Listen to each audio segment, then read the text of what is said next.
सर्वांनी शांत बसा, दादांना ऐकायचंय.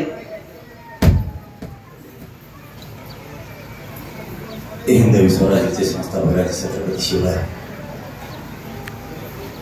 आपल्या सूर्याच्या वडीतील जमलेल्या आणि परिसरातील जमलेल्या सर्व बांधवांना माझा मानाचा जय शिवराय.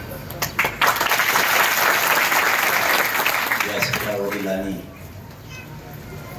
खाली बसलेल्या महंत आणि वारकरी बांधवांना माझा रामकृष्ण हरी. आज अखंड हरिनाम सप्ताहाच्या निमित्तानं आपण आपल्या गावात एकत्र आहोत. बाबाजी आता बोलले प्रसाद घ्यायचा आहे. आता प्रसाद आम्हाला देवाचा तर घ्यायचा आहे, पण आरक्षणाचा सुद्धा घ्यायचा.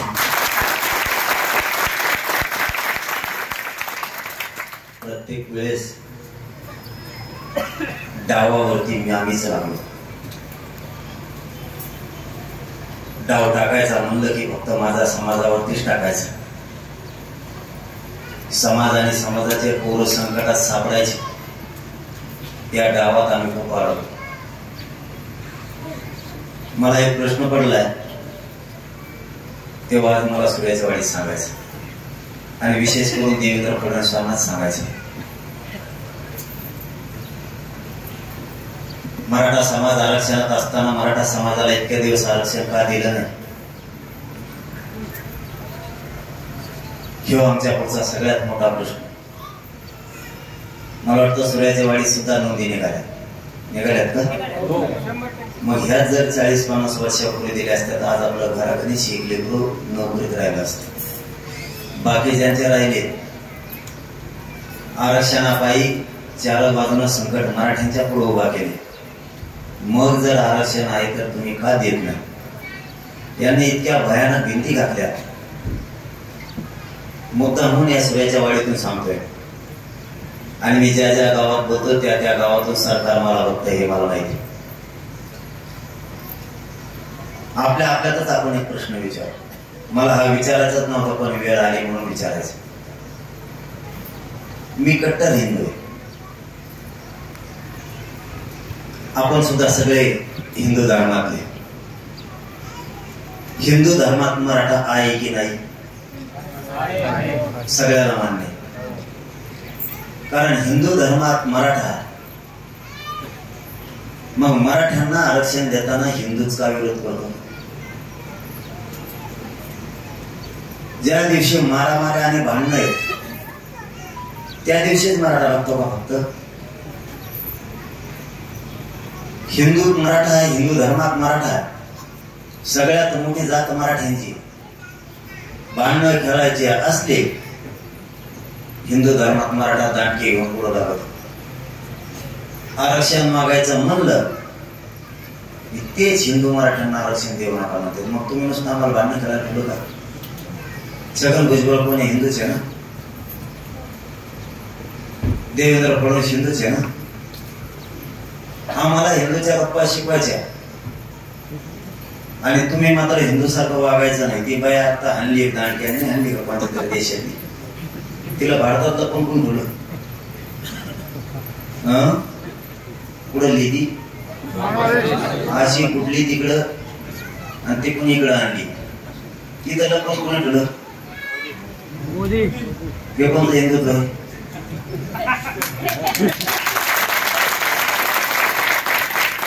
तुम्ही आम्हाला हिंदुत्व शिकवे ना, आम्ही पण त्या कडीलाच नेणारच, कारण आम्ही कट्टर हिंदू आहे.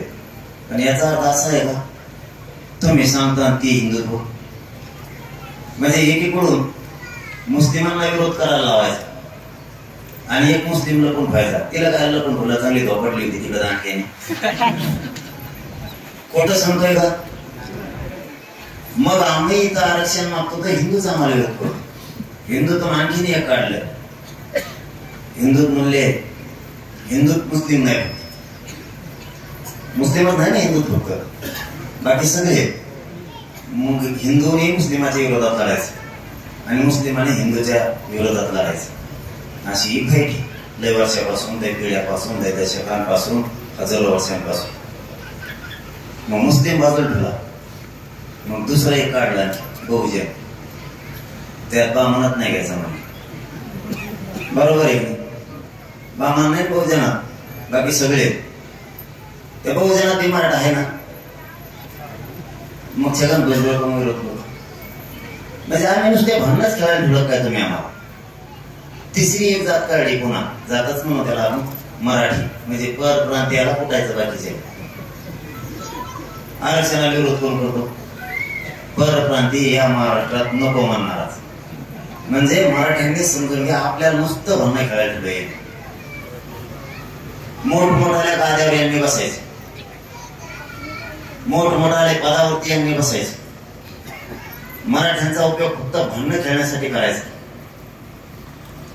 आणि जिथं आपल्या लेकराचा आयुष्याचा प्रश्न येईल ते मात्र मराठ्यांना मिळू द्यायचा नाही म्हणजे यांच्या सोयीनुसार हे आपला उपयोग करायला लागलेत म्हणून सावध आपलं कोणचं हिंदुत्व चालवायचं आपण छत्रपती शिवरायांच्या विचाराचं ते हिंदुत्व मराठ्यांना मान्य छत्रपतींना जे मान्य आहे त्यांच्या विचारांना जे मान्य आहे ते हिंदुत्व आम्हाला मान्य बाकीची कुटाकुटी उगत नको मराठ्यांच्या पोरांना आरक्षण द्यायची वेळ आली की हेच लोक आपल्याला विरोध करणार यांच्या सोयीनुसार मराठ्यांचा वापर केलाय मराठ्यांनी समजून घ्या मी जातीवाद नाही करत ना आरक्षण मागणं म्हणजे जातीवाद नाही आता काही जणांना वाटतं त्याला मी काही करू शकत नाही मला माझे जात आणि जातीचे पोरं मोठे करायचं तुला वाईट वाटून दे नाही तुला नदीत जाऊन मर मला माझ्या समाजात मोठा करायचा जसा तुम्ही केलाय तसा तुम्ही निवडून आमच्याकडून येणार पदावर आमच्याच वरावर बसणार जात तुमची मोठी करणार पण मला तसं नाही करायचं मला उपयोग पण माझ्या जातीचा करायचा जात सुद्धा मोठीच करायची तुमचा उपयोग करायचा नाही आम्हाला जसा तुम्ही आमचा केला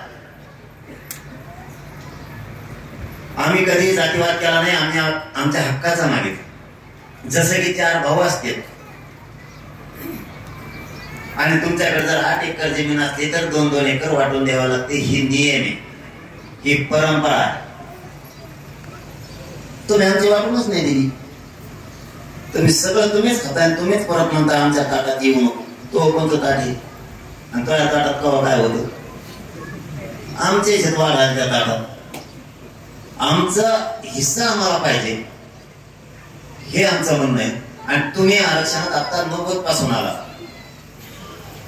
1967 पासून आला 2 वेळेस तुम्ही आरक्षणात आला आम्ही 1884 पासून आरक्षणात 200 वर्षापासून तरीही तुम्ही आम्हाला आरक्षण देत नाहीत आणि मी हे खरं सांगतो मी फुटत नाही मी त्यांना मॅनेज होत नाही म्हणून तुम्ही सगळेजण मिळून माझ्या मागे लागला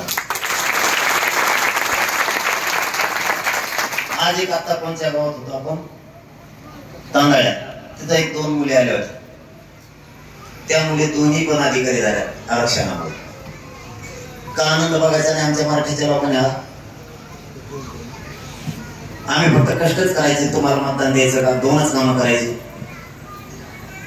आणि त्याच्यात तुमचा सुद्धा दोष आहे सगळ्यात जास्त दोषी तुम्ही आहे तुम्ही आमच्याकडे लक्ष नाही दिले तुम्ही फक्त कष्ट केले तुम्ही भोळे राहिला तुम्ही इमानदार राहिला आणि त्या इमानदारीमुळं आपल्या पोराला मारायची वेळ आहे तुम्ही दुसऱ्याशी इमान राखलं तुम्ही दुसऱ्याशी कधी बेमानी केली नाही दुसऱ्याचे पोरं मोठं होण्यासाठी तुम्ही झिजला एखाद्या वेळेस स्वतःचं पोरग मोठं नाही झालं तरी चालेल पण दुसऱ्याच्या लेकराच्या डोळ्यात पाणी नकोय हे काम तुम्ही केलं म्हणून आज आमच्यावरती मरणाच्या घाटका मोजायची वेळ आमच्यावरती आज आली आजची पिढी तुम्ही केलेल्या हायगाईमुळं आज प्रचंड त्रासात होत आहे असा एकही मराठा नाहीये एकही माता माऊली नाही किंवा एकही माणूस असा नाही की त्याला वाटत नाही की माझ्या मुलाचं चांगलं होऊ नये असं एकाला सुद्धा वाटत नाही मग जर आरक्षण तुमच्या आयुष्याचा प्रश्न होता तर ते मागण्यासाठी तुम्ही का झुकला नाही तुम्ही फक्त तात्पुरतं बघितलं हा आपला पाहुणा आहे प्रत्येक वेळेस आता पाहुणाच उभा राहील निवडणुकीवर का मग आता पिढ्यानं पार त्यालाच निवडून द्या कुणीतरी आत्याचं पोरग येतं कुणीतरी मावशीचं पोरग येतं कोणाचं तरी मेहना आणि नेत्याने असं टप्पू ठेवलाय ते झाला की त्याचं पोरग त्याच्या पोराला जर काहीच नाही झालं समजा त्याला लेकरच नाही झाले त्याचा मेहना त्याचा मेहमान उभा करा, त्याचा सासरा आपल्या वाट्याला काय फुलं का कोण फुलं घेणं द्यायची. त्याच्यात परत दुसरं म्हणते मला एवढीच बार निवडून द्या, मग मला कवाच उभा तुला एवढीच बार निवडून द्या. आमच्या जालन्याचा तर एक जमत होता मग रेकॉर्ड करायचा, एवढीच बार मला निवडून द्या. आम्ही काय काय घातला होतो रेकॉर्ड करायला. आणि आमचे पोरं मरून द्यायचे का? कोण माता मावल्यानं तुम्हाला विचारतो, कोण निवडणुकीत पडत नाही? कोण पडत नाही? प्रत्येक जण पडतो. कोणी निवडून येतो, कोणी पडतो. आपला जर एखाद्या गावातला माणूस पडला किंवा आपल्या परिसरातला एखादा माणूस निवडणुकीत पडला किंवा आपल्या विधानसभेचा एखादा पडला, आपण दुश्मन विचारतो का? आपण म्हणतो आता लोकांना मतदानच नाही केलं, काय करतो मग आता पडलो. हे म्हणजे आमचा माणूस पाळणाच करू का? तुम्ही अमृत पिऊन आलेला काय? तुम्ही अमृत पेटा का? म्हणून दुश्मनी, म्हणून खुन्नस. काय होतं एखाद्यावर पडलं ना? तुम्ही माझ्या जातीशी खुन्नशीनं वागतात म्हणून माझी जात जास्त एक जाय. आणि तुम्हालाही सांगतो काय सन्मान नाही तुम्हाला द्यायचं. कोणाचे काय बाबाचे भाकरी खात नाही दाखव आज बात आणण्या सहन आपण काय आणण्या सहन करायसाठी जन्मलेलं नाही. मात्र एक खरंय, कोणाच्या पायाला सुद्धा पाय लावायचा. पण आपल्या कोणी वाटा गेलं ना अजिबात शांत बसायचा काय संबंध. कारण आपण कधीच कोणावर अन्याय केला नाही, पण आपल्या लेकरावर अन्याय होऊ देऊ नका. आरक्षण हीच गोष्ट जर अगोदर मिळाली असती तर आज मराठा समाज जगाच्या पाठीवर प्रगत जात म्हणून राहिला असता. आणि हे जगाला होत आताही त्यांचा तेव डाव आहे, आताही त्यांचा तेव डाव आहे. बाबाजींनी सांगितलं मी थांबत नाही, मी करत थांबत नसतो. मी मग आकाश त्याला आवडले, मी एकदा उतारलो, मी कोणत्या विषयाच्या थांबतच नाही. आता मी घेतला शेतकऱ्याचा मुद्दा, पुन्हा म्हणलं शेतकऱ्याची कर्जमुक्ती करून टाका. ते फुल टेन्शन मध्ये आले जात.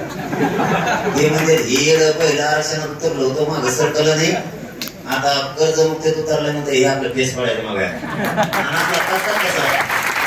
कोणत्या क्षेत्रात उतरायचं नाही. शेतकऱ्याचा धर्मच ते एका मैदानात उतरायचं नाही. उतरलं ना एक तर मरून मागं द्यायचं किंवा विजयाचा टिळा लावूनच मागं फिरायचं. शेतकऱ्यांना मागं सरकार नाही. मी आज मागं सरकलो नाही म्हणून 2.25 कोटी मराठ्यांचं कल्याण झालंय. प्रमाणपत्र 2.25 कोटी मराठ्यांना. आणि सगळं आरक्षण मिळून तर मी मागे सरकत नसतो आणि सरकणार बी नाही. फक्त तुम्ही चलबिचल होऊ देऊ नका थोडी सुद्धा. एकदा आपल्या समाजाच्या लेकराच्या बाजूला एकदा उभा, एकदा मला पूर्ण 100% तुम्हाला आरक्षण द्यावं लागेल. मग तुम्हाला ज्या पक्षात काम करायचं त्याच्यात मधल्या काळात उगं भाजप, शिवसेना, राष्ट्रवादी, काँग्रेस करीत बसू नका. यांचे 2-2 झाले जातात मुकदमा पुढे काढले. 2 शिवसेनेच्या 2 शिवसेना, राष्ट्रवादीच्या 2 राष्ट्रवादी, काँग्रेसच्या 4-5 झाल्या. उपमुख्यमंत्री 15 झाले. कोणालाच काही कळा गचपाने कुंकून जमा केले कुंकून नाही.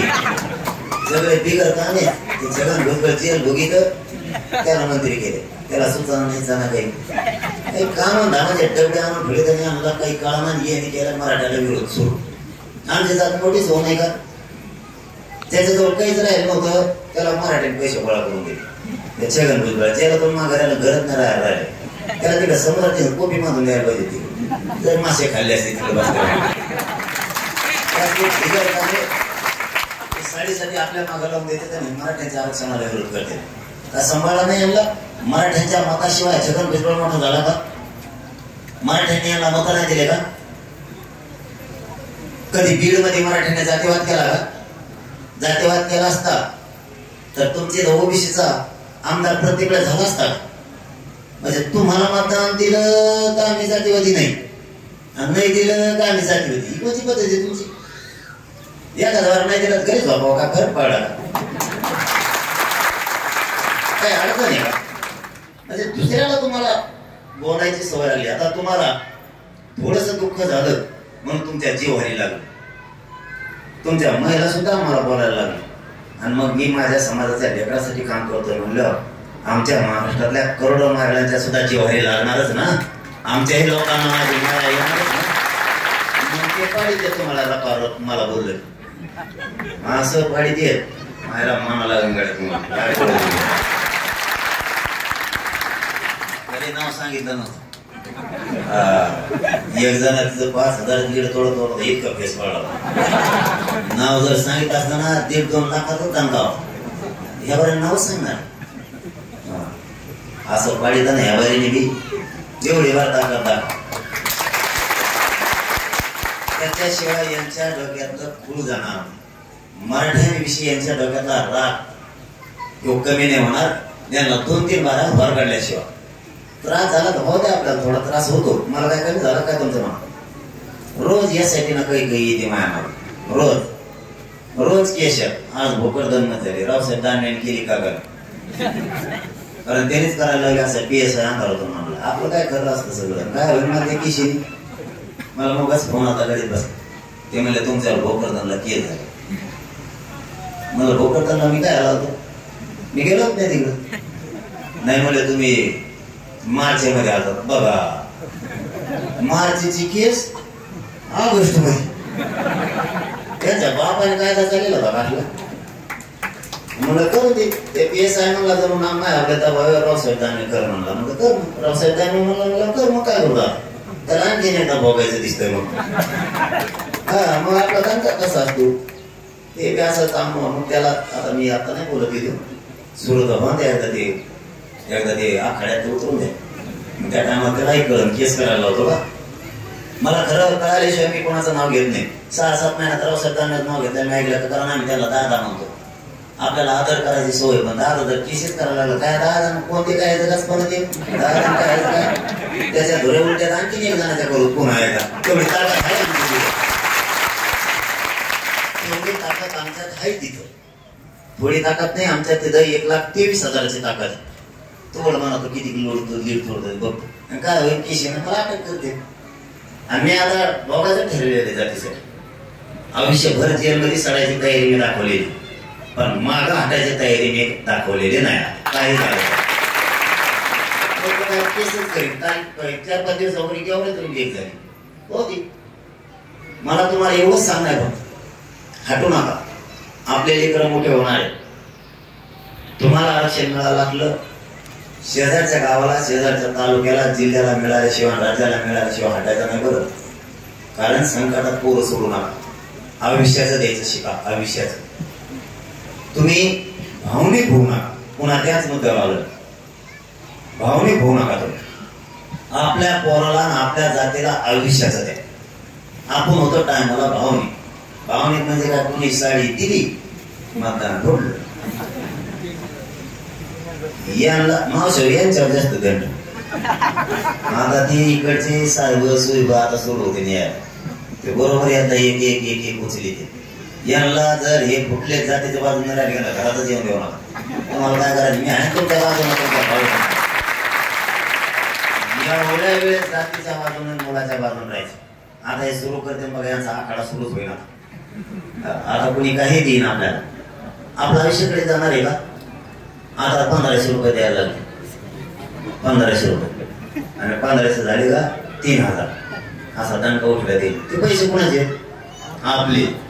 आपण टॅक्स भरतो त्यांच्या बापाचे नाही. ते गावावर इकला कधी असं काय झालंय का. ते मुंबईचं घर इकलं देवेंद्र फडणवीसने या जनतेला पैसे वाटायला सुरुवात केली. 1,500 पैसे आपले देतो आपल्यालाच आणि वरून परत मग तो मतदान करा बरं का नाही तर परत पडित. ते आधी पवार म्हणला ना ते म्हणला घेताना पैसे परत पडित पहिलेच आणखी ध्यानातून जाय ना. हे आमचं म्हणणं तुम्ही 1,500 देऊ नका. आम्हाला 3,000 देऊ नका. आमच्या लेकराला आयुष्याच्या सुविधा द्या. त्याला आयुष्याचं आरक्षण द्या. त्याचं आयुष्याचं कल्याण द्या. तुम्हाला 1,500 लागत नसते आम्ही 1,600 लोक 100 रुपये शेंडी लिहून देतो. त्या बाजारातला बैलातला सौदा केल्यावर तो 1,500 दिले आम्ही तुला 100 एक्स्ट्रा देतो पण आरक्षण आयुष्याचं दे. आणि मराठ्यांनी सुद्धा आयुष्याचं मागायला सुरुवात करा. त्या 1,500 आपल्याकडे जाणार नाही. आता आली दिवाळी. आता कोणाच्या आनंदाचा शिरा येणार. ते भुंगे लागलेली डाळ ते तेलाचं एक पुडा तांदूळ थोडे जस काय देव बाप्पा द्यायचे. आणि मग ती डाळ शिजायला टाकली, भिजायला टाकली तर भिजाना. कितीतरी मावशा म्हणल्या डाळच भिजा. 15 दिवस झाले तरी भिजा. मग काय देवेंद्र फडच्या रानात पेरली होती का कुठे पेरली होती? 15 दिवसांनी घातला तरी ती भिजली नाही. काय अडचण आहे त्याला? नाही ना.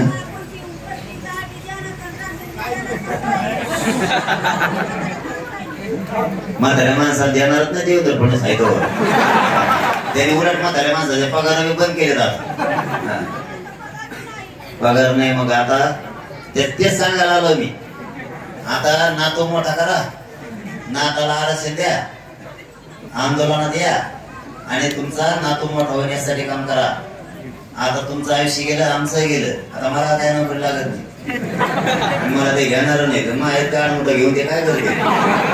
अर्ध सरकार कदरलंय मला.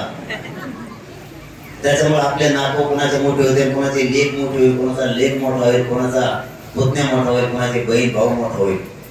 ते करण्यासाठी आपल्याला आता संघर्ष करायचा आहे. आता पुन्हा दिवाळीला सुरू करणार आहेत. तेलाची तयारी सुरू केली त्यांनी. आपल्या विमास इतक्या हुशार स्वतःने तेलाचा पुढा फोडी द्या आणि कढाईत टाकी द्या. सगळं सरपण संपवलं पण ते काय पिवळं होत नाही, होती पांढरच राहत. मग काय त्यात वंगण टाकी तो काकाने तो देवेंद्र फडणवीस. याच्यावर आमचं आयुष्य कधीला जाणार आहे का? आमच्या लेकराला आयुष्याचं सुख त्याच्यामुळे मिळणार आहे का? आमचे मुलं आमच्या मुली आम्ही याच्यासाठी शिकले का? मग तुम्ही आम्हाला तेल डाळ द्यावा म्हणून? आम्हाला आयुष्याचं स्वप्न आम्ही कधीच बघायचं नाही का? आमच्या मराठ्यांच्या मायबापानं फक्त रात्रदिवस ऊसच तोडायची आणि पोरं शिकवायचे.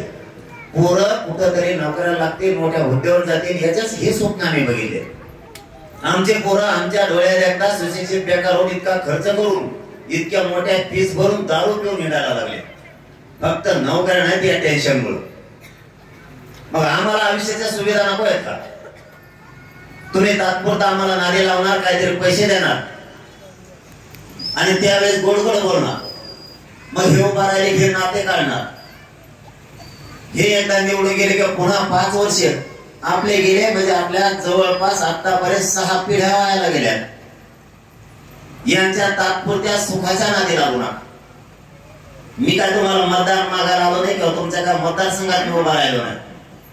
माझ्या लेकरांची, मराठ्यांच्या पोरांची तळतळ तुम्ही समजून घ्या. त्या पोरांना नोकऱ्या नाही लागल्यावर 1% नोकल्यावर ते पोरं त्या परीक्षा सेंटर पासून घरापर्यंत जनावरांसारखं रडत येते. मग जर आई बापानं त्यांचं हुसा तोडून त्यांचं शिक्षण केलं असलं तर त्या बापाचं स्वप्नाचं वाटोळं झालं ना. त्या आईला सुद्धा काय सुचत नाही का आता लेकराच्या डोळ्याचं पाणी पुसायचं कसं. त्याच्या डोळ्यात एकदा टक्के नसलेले पोरं नोकऱ्या लागले, टक्के असून सुद्धा आरक्षण नसल्यामुळे तुमचं पोरग घरी आलं. याला जबाबदार तुम्ही आणि आम्ही स्वतः आहे. तुम्ही आणि आम्ही फक्त नेता बघितला, पक्ष बघितला आणि पाहुणा बघितला. तुम्ही त्याच्या पलीकडे जाऊन घराघरातले मराठ्यांचे पोरं कसे मोठे होतील, त्यांना आयुष्याचं काय लागतंय हे देण्यासाठी आपण नाही संघर्ष केला. तुम्ही फक्त रानात राबला. तुम्ही रात्रंदिवस राबून कष्ट केले, पैसे कमी पडले, तुम्ही वेदना काढले, पण तुमच्या पोराचा आणि तुमच्या पोरीची मान खाली होऊ दिली नाही. इतक्या ताकदीनं तुम्ही त्यांना शिक्षण दिलं. पण पोरं फक्त शिकलेलेच राहिले. त्या पोरांना नोकऱ्या लागल्या ना, त्यांनी उच्च शिक्षण घेतलं. आरक्षणापायी जर बाकीच्या समाजाचे लोक घराघरातले सुधारलेले असतील तर तुमच्या सुद्धा पोरं कमी नाहीयेत. फक्त तुम्ही त्यांना आयुष्याची सुविधा नाही दिली. तुम्ही वेळ आली की फक्त नेत्यांकडे बघितलं, त्या नेत्यांना आपल्याला आरक्षण मिळू नाही दिलं. ही आमदाराची आणि खासदाराची जबाबदारी होती. आपल्या नोंदी कुठे आहे ते शोधायची, आपलं आरक्षण कुठे आहे ते शोधायचे. आता मी ताकदीनं लढायला लागलो, मी यांचं ऐकत नाही म्हणून यांनी माझ्या विरोधात सगळ्या आमदारांनी नोंदी लागली. तुम्ही टीव्ही बघतात का? टीव्हीला बघतात का? पण काय चाललंय ते रोज? अरे तुम्ही काहीच म्हणा, तुम्हाला माया पुढे आणून बसले काय नसते का? तुमच्या सगळ्या नोकऱ्या लागलेले, तुम्हाला काही देणे घेणं नाही.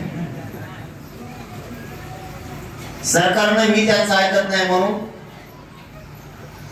सगळे आमदार आणि मंत्री माझ्या विरोधात राहतात आणि माझ्याशी त्यांनी दुश्मनी स्वीकारली, शत्रुत्व पत्करलं. सरळ समोरासमोर विरोधी पक्ष सुद्धा माझ्या विरोधात आहे.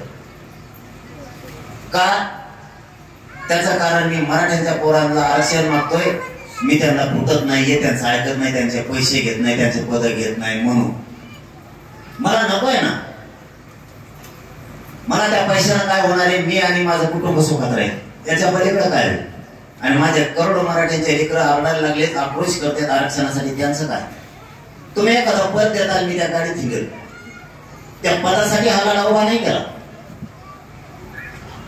माझ्या मराठ्यांच्या पोराच्या गाडीवरती लाल दिवा बसला पाहिजे आणि मग शेतातल्या बापाचा आनंद बघायचा. तुम्ही सुद्धा तेच स्वप्न बघा.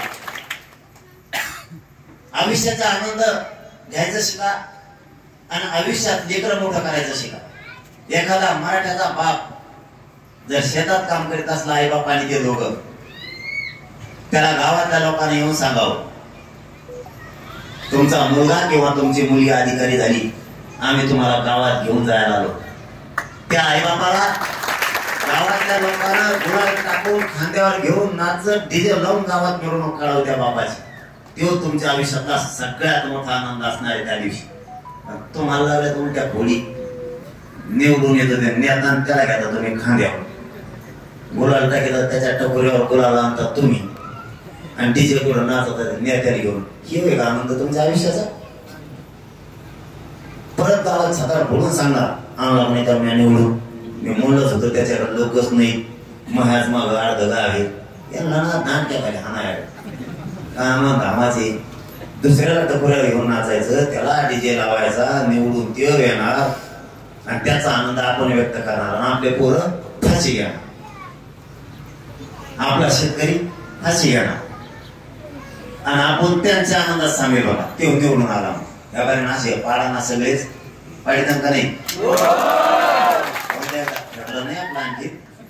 आपला आणखी ठरायचं राहिले पाडायची गोबा करायची, कारण ती बैठक होणार आहे पाडायची गोबा करायची. पण जर का पाडायचं ठरलं, उभा करायचं ठरलं, मराठ्यांना हरवून देऊ नका, मराठ्यांना हरवून देऊ नका. काही झालं तरी भाजप शिवसेना राष्ट्रवादी करीत बसू नका, हे काही कामाचे नाही.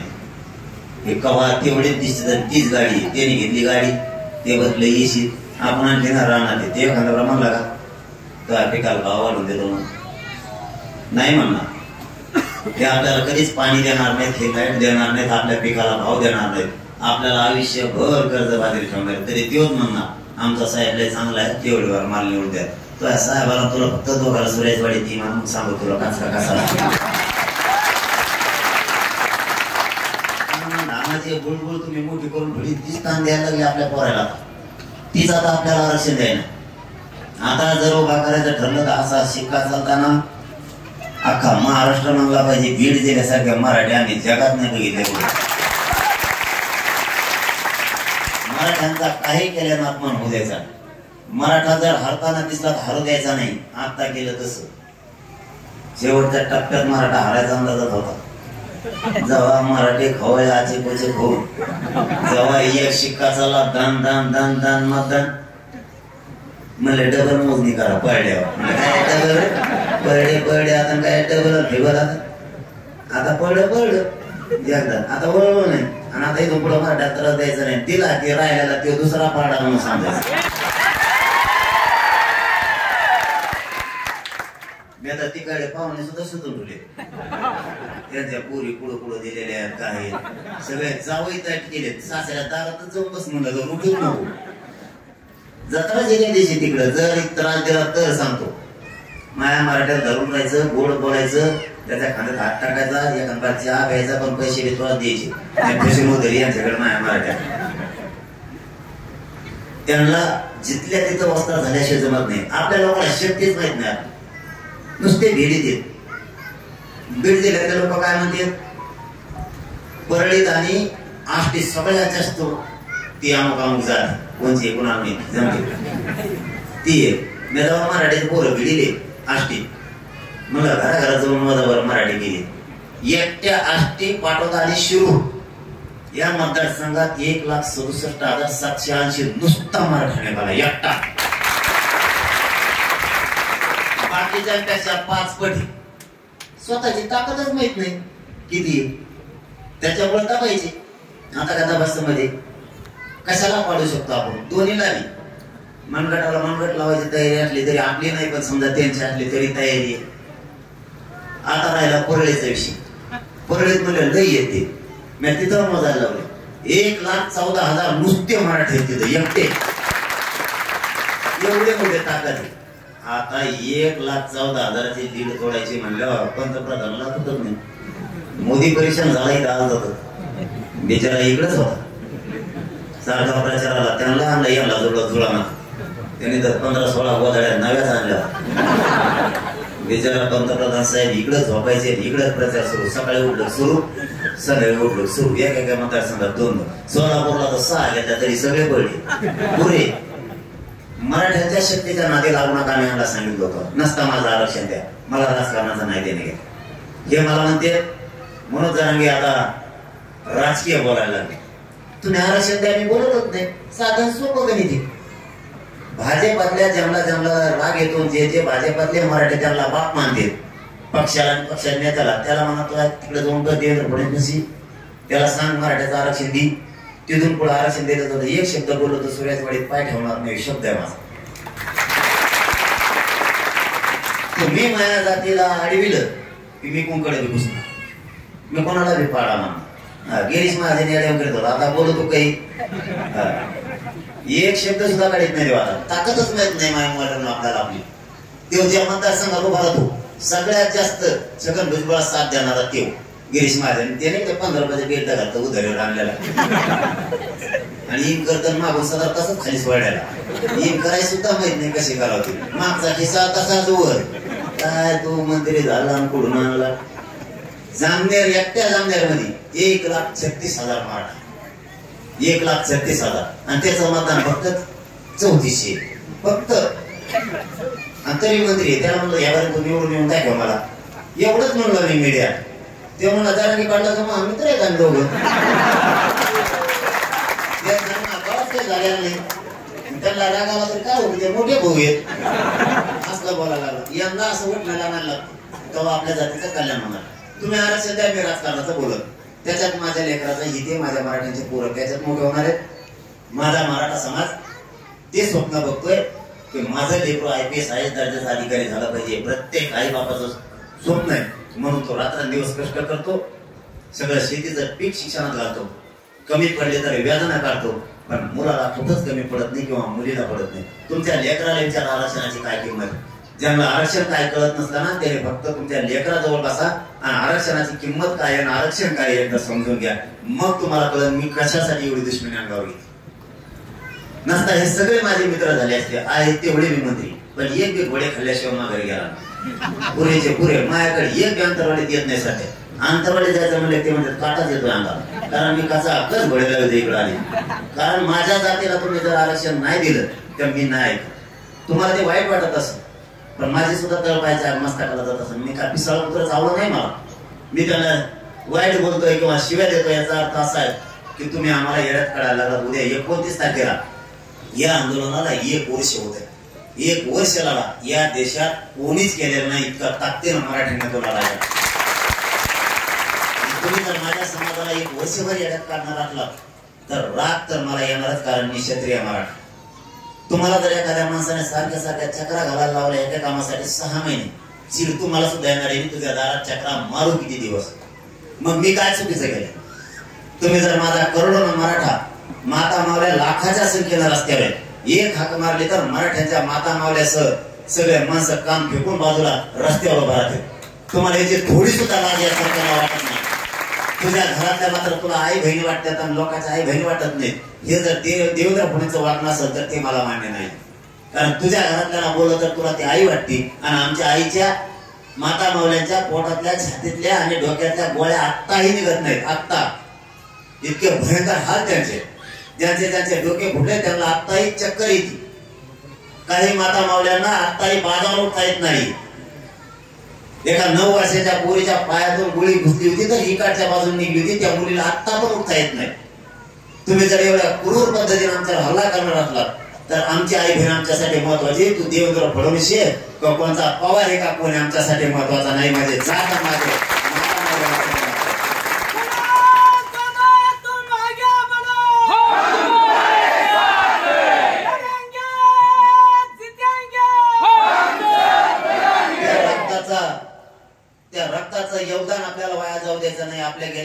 लोकांचं बलिदान हे आपल्याला वाया जाऊ द्यायचं नाही. सूर्याच्या वाडीमध्ये काय मतभेद असतील मला नाही माहित, आणि गाव तिथं ते असले पाहिजे, त्याशिवाय कुटुंबात वाद असल्याशिवाय ते कुटुंब नाहीये. प्रत्येकाचं सुखी कुटुंब असतं असं नाही. ज्या कुटुंबात वाद होतो ते सुद्धा सुखी आहे, परंतु आता मतभेद सोडायची वेळ आहे. आता जर तुम्ही मतभेदाच्या आडून एकमेकाला जर पाय ओढत राहिला तर आपली जात संपण्याची शक्यता. चारही बाजूने वेळलाय मराठा आता संकटात सापलेला आहे. चारही बाजूने भिंती गाठल्या. भिंती आणि ते संकट तोडण्याची जबाबदारी आता तुमच्यावर माझ्यावरती. मी नाही हटत, ती काळजी नका करू. हे सरकार कितीही विरोधात गेलं किंवा विरोधी पक्ष विरोधात गेला तरी मी जातीला मोठा केल्याशिवाय मी हटत नाही. कारण इतक्या मोठ्या नोंदी निघालेल्याच यांना सहन होत नाहीये. इतक्या मोठ्या नोंदीमुळे जर पोर आता नोकऱ्याला लागायला लागले तर हे मराठ्यांचे पोर इतके हुशार, इतके घराघरातले पोर नोकऱ्याला लागतील आणि हा मराठा समाज मोठा होईल. आणि मी ते का स्वप्न बघू नये? माझ्या मराठ्यांचे पोर मोठ्या झाले पाहिजे हे स्वप्न मी का बघू नये? तुम्ही बघितलं. आणि ज्यावेळेस तुमची जात नोकऱ्याला लागली, तुम्ही खोटं आरक्षण घेतलं, तरीही आम्ही विरोध नाही केला. आणि आज आम्ही आरक्षण मागायला लागलो तर तुम्ही आमच्या विरोधात मोर्चे काढायला लागला. म्हणजे ही तुमची मराठ्यांविषयीची किती वाईट भावना ही मराठ्यांनी डोळ्यासमोर बघितली. म्हणून मराठ्यांना माझी विनंती, आता मतभेद सोडायची वेळ आली. आपल्या आपल्या शक्ती वायाला घालू नका. आपली शक्ती आपल्या विरोधात आपल्याला वापरायची नाही. कारण हे सगळे एकवटलेत काही कारण नसताना. ओबीसी मध्ये 400-450 जाती आहेत ज्यांना आपल्यामुळे धक्का लागत नाही आरक्षणाला, ते सुद्धा एक झालेत मराठ्यांना मिळू नये म्हणून. पण एक लक्षात ठेवा, मराठ्यांनी आणि महाराष्ट्राने सुद्धा कोणी किती एक झाला ना, आपण एकटेच 50-55% अर्ध्या महाराष्ट्रात एकटेच मराठी. आपलं कोणीच काय करू शकत नाही. निवडणुकीच्या बाबतीत बी जर तशी रणनीती आखायची वेळ आली तर जातीचे हार होऊ देऊ नका. तुम्हाला माझे हात जोडून विनंती, मला राजकारणाकडे जायचं नाही, माझा राजकारणाचा विरोधी, पण मराठ्याच्या पोरं दम खायला तयार नाहीये. मी हे तळमळीनं सांगतोय तुम्हाला. मराठ्यांच्या पोरांचं म्हणणं यावेळी जे होईल ते होईल, पण आपल्या हक्काचे लोक तिथं 50 का महिना पाठवायचेच. आपला आवाज उठवायला तिथं कोणी नाही. आपल्या मराठ्यांच्या बाजूने बोलायला विधानसभेत कोणी नाहीये. शेतकऱ्यांच्या बाजूने बोलणार विधानसभेत कोणी नाही पाठवायचंय. एकटा छगन भुजबळ विधानसभेत मराठ्यांच्या आरक्षणाला विरोध करतो, तर 150 पेक्षा जास्त असणारे आमदार सुद्धा मराठ्यांचे गप्प बसते. त्यामुळे आपल्या लेकरांचे बाजू लावून धरणारा तिथं पाहिजे. म्हणून मराठ्यांच्या पोराने लावून धरले. जर तसं झालंच, माझी तर पुन्हा पुन्हा सांगतो इच्छा नाहीये. कारण जन चळवळीवर माझा विश्वास आहे आणि जन चळवळीच्या माध्यमातून मराठ्याला न मिळणार आरक्षण मिळालं. प्रत्येकाला वाटत होतं आता मराठ्यांना कधीच आरक्षण मिळणार नाही, परंतु आपण ते मिळवत आणले. पण जर पोरांनी ठरवलंच यावेळेस निवडणुका लढवायच्या तर मराठ्यांचे हार होऊ देऊ नका. तुम्हाला हात जोडून विनंती करू सांगा, मराठ्यांना हारू देऊ नका. कारण जात आणि जातीच्या पोरं कधी संपले नाही पाहिजे. जात मोठी करण्यासाठी जर आता सगळ्यांनी उठाव करायचं ठरवलंय तर त्या उठावात घराघरातल्या मराठ्यांनी सहभागी व्हा. एवढीच वेळ आता गरिबांची लाट आली. सध्या चित्र असं आहे की दलित आणि मराठा आणि मुस्लिम हे तिन्ही सध्या एक आहे. याला तिघांना वाटतं यावेळेस फाईट होऊ द्या आणि दांडके देणारे तिघच आहे. या देशात राज्यात भांडणं करणारे दांडके उचलायला दांडा उचलायला म्हणजे मराठा सगळ्यात पुढे असतो. एक मुसलमान, दुसरा दलित, आणि भांडणे करणारे एकत्र झाले. खाली कोण राहिले त्यांना म्हणा तुम्ही तुमच्या जगामेकाच्या केली. हेच एकत्र जर झाले आता काय होईल मला माहित नाही पुढं, पण असंच आहे. आणि मुसलमान लय ताकदीने एक झालाय आपल्या इतका. मी नुसता पाडा म्हणलो, जगतात म्हणलं पाडा, कोणाला नाव नाही सांगितलं काही नाही. तिकडून मुसलमान म्हणले पाडू, जे म्हणलं पाडू तर पाडू, चलो त्या पाडा पाड्या. जे पाडापाडी झाली की 29 पडली, थोडी तिडके नाही, 29 भोगा झाला.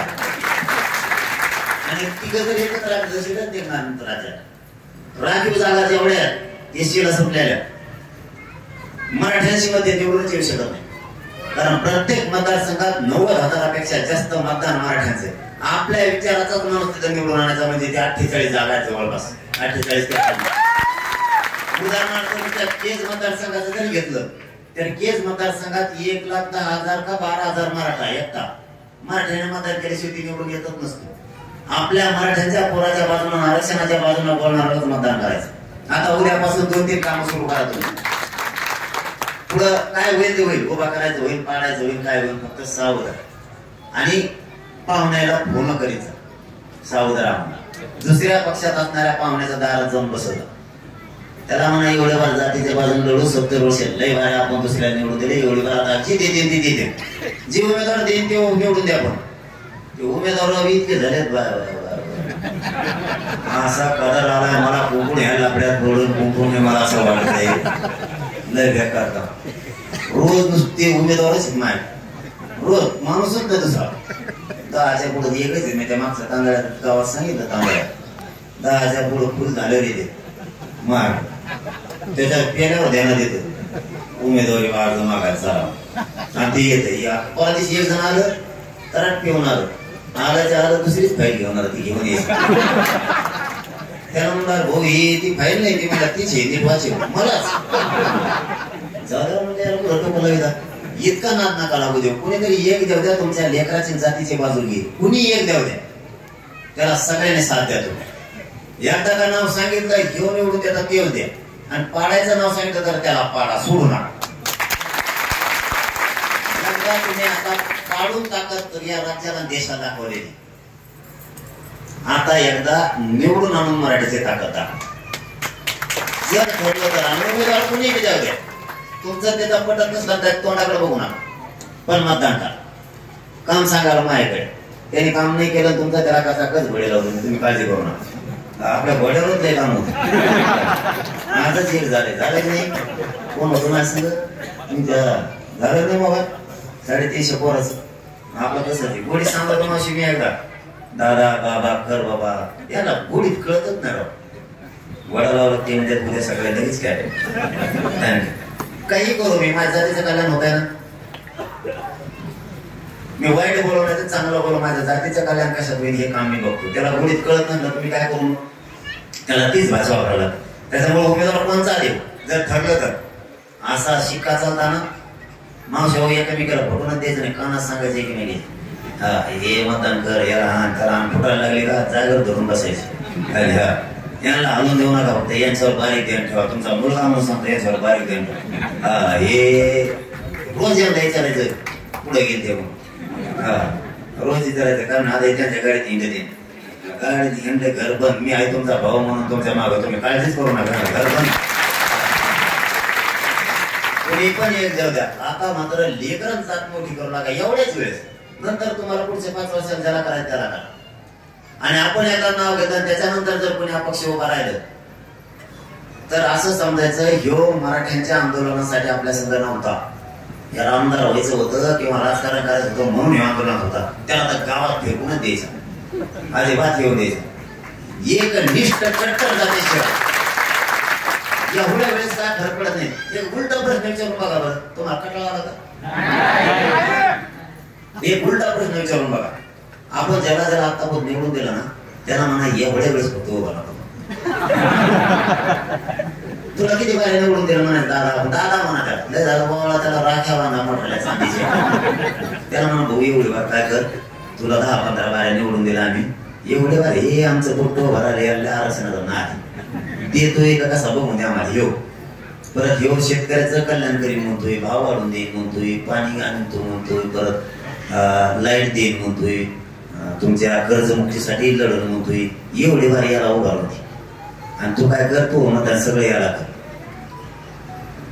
तेवढं नाही मला त्याच्या असे होतो तरी ठेवून द्यात. आणि याचा अर्थ ही अवलाद आपल्याकडून फक्त मोठं व्हायसाठीच होती. याला आपल्या लेकराचं आणि आपल्या जातीचं काही देणं घेणं नाही, काहीच देणं घेणं नाही. म्हणून इथून पुढे एकदम सावध राहा, एकमेकाने एकमेकाला सांगून आपली जात जागी करा. आणि मला वाटतं बीडला आता मतदारसंघाची बैठक आहे किती तारीख? 9 सप्टेंबरला मतदारसंघातल्या मराठ्यांची आरक्षणासाठी बैठक आहे, राजकारणासाठी नाही. एकाही मराठी सुरेशवाडीच्या घरी नाही राहायचं. माता मारुसन परिसरात ते सगळ्या मोटरसायकली घेऊन येतात, गावाची गाव बैठक घेऊन जागे करा सगळे. असं आलं पाहिजे ना एक तर बीड सगळ्या महाराष्ट्राला जागरूक करते. बीडात कार्यक्रम झाले की बाकीचे जिल्ह्याला टेन्शनच येते. ते म्हणतात यांचे एवढा झाला पाहिजे नाही, मग आपली किंमत जाईल. बीडचे मराठे बघा कशी. तसं बीडची आता जी घोंगडी बैठक आहे फक्त बीड तालुक्याची, ती अशी झाली पाहिजे. ते म्हणले असते घोंगडी बैठकीला लोक इतके गेले फुल टेन्शन मध्ये रातभर कोणीच नाही झोपलं पाहिजे. जे उमेदवार इच्छुक आहेत ना ते म्हणलं पाहिजे या बरं मला राहायचंच नाही, पाठवून पाहिजे मला, मी म्हणलं मला करायचं. इकडं माझा लोक पुढं झालंय बघा. तसं सगळीकडे एक एक सुरू झालं म्हणजे बरं होईल. आपलं कोणी हे बघायचं शिका. मी तुमचा मुलगा म्हणून तुमच्याशी इतका वेळ बोललोय कारण त्या आदिनाथ पाटलांना आम्हाला भोंगाच लावला. सुरेश वडदेवाला सुरेश वडदेवाला आता काय सांगा तिकडे बोललेत मी राज्यातून लोक तिथं वेगळंच. तिथं आता फुल झालं. ते सरपंचाचे फोन येते इथं फुल झालं. म्हणलं तू हँडल कर. ते म्हणजे वडील येते मला का हँडल करू. ते म्हणजे तू काय आम्ही पाडला भेटायला जातात. पाडला इकडं तुम्ही आणतात असं इकडून आणलं मला अर्धा 1 घंटा एअरपोर्ट घालता तुम्ही. आता जाताना एखादा घंटा फोटोच जाईना. तर मग पाय थोडी ते चपला कसा मलाच फोटो काढले मलाच वडील येते. म्हणजे ती एक आमचं याला.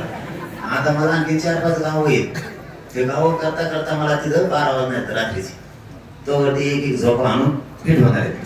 ते तरी बरं तिकडे खायला आहे त्याच्या तिथे त्याने तोडी देत वाटतं. आता त्याला बैठक त्याच्या घरी लावली म्हणलं की ते बाप पटकून तोडी देतात. त्याला वाटतं एक सुद्धा ठोक नाही खाली काहीच. परिस्थिती हाताच्या बाहेर जाऊ देऊ. अशी लाट येणार नाही असा मराठा कधी एक होणार. आपण कधीच मांडीला मांडी लावून बसावं हे त्यांना देखवत नाही. त्यांना कधीच वाटत नाही की 2-4 घराणे एकत्र राहावं. कधी यांच्यात फूट असली पाहिजे हे स्वप्न ते बघते. आणि मी मात्र न पटणाऱ्या मराठी मांडीला मांडी लावून बसायला लागलो. तुम्हाला एकच भांगेरीच उदाहरण देतो बघतो. तसे तर लय येतं परळीचं सुद्धा देशमुख पूर्वी एक केले अख्खे कवाची एक होत नव्हती. मी आतापर्यंत 1600 ते 1700 घराणे एकत्र बसले. कधीच एकमेकाचा तोंड सुद्धा बघत नव्हते. इतके एक केले. फक्त आता मतभेद होऊ देऊ नका आणि एकमेकाच्या विरोधात शक्ती व्हायला करणार. 2-3 कामं का जातीच्या बाजूनं पोराच्या बाजूनं राहा. एक दुसरं व्यसनापासून लांब जा. आपले लोक दारू पिवा. फक्त दारू सोडा. आणि तुम्हाला जर त्यांना भिवाटतात तर सांगायचं मला हळूच नाव सांगून द्या. त्यांची एक नाव आहे मला माहिती तिकडं नका भाऊ. तुम्ही लिहून द्या. मी बरोबर कार्यक्रम लावतो त्यांचा दारू कशा सोडायची. कारण आपले लोक वाचले पाहिजेत. आपले घर वाचले पाहिजेत. माझ्या बापाचे तुम्ही पेत नाही पण तुमचा संसार तुमचे लेकर सुखात नाही येत लक्षात ठेवा. सकाळी गेलेला बाप संध्याकाळी घरी कसा येईल लेकराला सुद्धा टेन्शन राहते.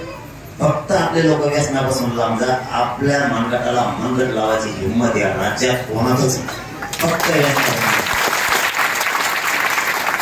तिसरं एक काम करा. बांध टोकऱ्याचं कमी करा. धानाचे दिवस भर इकडे तिकडे हिंडायचं सण इकडे तिसरा राहणार ते बस ते बांध टोकरी ते काय टोकरी तरी त्याला 2-2 फूट सोडू का मारा लागले का तुम्ही काय त्या बांधात 2-3 पिढ्या झाल्या त्या बांधासाठी बनवता. नुसतं कुठे तो एका नाटा बांध सोडून द्या. उद्यापासून बांधाच्या भांडणं मराठ्याचे बंद. आणि 1 वर्ष झालंय त्या आंदोलनाला. 1 वर्षात पोलीस स्टेशनला मराठ्याच्या केशीच नाही का. मराठ्या भांडणच करणार. आता पोलीस तिथं नुसते रेटर घेऊन बसून भांडणच बंद झाले मराठ्यांचे. हे बघा हुशार हो. आता नका माझी जात संपू देऊ. माझ्या जातीचे लेकर नका संपू देऊ. शेवटी जाता जाता सांगतो तुमच्यावर जबाबदारी. तुमचे जात आणि तुमचे लेकर महाराष्ट्रातले मराठीचे मोठं करायचे. मी हटत नाही. तुमच्या पोरांना आरक्षण देऊन तुमचे लेकर IPS दर्जाचे अधिकारी झाल्याशिवाय आणि तुमच्या लेकराच्या डोक्यावर गुलाल आरक्षणाला पडल्याशिवाय मनोज जरांगे 1 इंच माग हटत नाही. शब्द फक्त तुम्ही एक ताकदीनं सोबत राहा. आपल्याला ही लढाई जिंकायची. ही लढाई हरू द्यायची नाही आणि मराठ्यांचा हसू होऊ द्यायचं नाही. ही जबाबदारी तुमची आणि माझ्यावरती आहे. समाजाला बाप मानायचे. आपल्या जातीला बाप मानायचे. पक्षाला आणि पक्षाच्या नेत्याला अजिबात बाप मानायचं नाही. धन्यवाद.